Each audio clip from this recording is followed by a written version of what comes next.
রাধে রাধে সকলকে। দেখো কত বড় ফুচকা, আমি তো খেতেই পাচ্ছিলাম না। তো যারা যারা নৈহাটি কাকিনাড়া শ্যামনগর জগদ্দল থাকো তারা তো জানো এটা ভাটপাড়া ভুটানের ফুচকা। তো দেখো আমাদের বাড়িতে এরকম আসর বসে গেছে ফুচকা খাওয়ার জন্য। তো আমি একে একে সবারই ফুচকা খাওয়া দেখাবো। তো ফার্স্টেই দেখে নাও আমার ভাইয়ের ফুচকা খাওয়া, তারপর মিমিও খাবে। কেউই আর ঠিক করে ফুচকা মুখে পুরোটা ঢোকাতে পারছে না। পুরোটা পুরোটা পুরোটা জায়গা নেই, জায়গা অনেক আছে। এখন মামা খাচ্ছে, মামার ফুচকাটা ছোট ছিল বলে মামা খেয়ে নিতে পেরেছে। তারপর দিদা খাবে এখানে ফুচকা।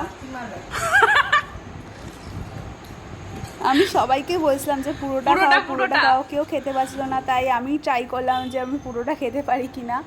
তো দেখো আমি পুরোটা খেয়ে নিয়েছি। তো তোমরা যারা যারা ভুটানের ফুচকা খেয়েছো তারা তারা আমাকে কমেন্ট করে জানিও। আর যারা যারা খাওনি, যারা যারা ভুটানের কাছে যেতে চাও, সত্যি বলছি অসাধারণ ফুচকা করে। যারা যারা যেতে চাও আমাকে বলো, তাহলে আমি ওখানে গিয়ে ফুল ভিডিও দেবো, অ্যাড্রেস দেবো, সব কিছু।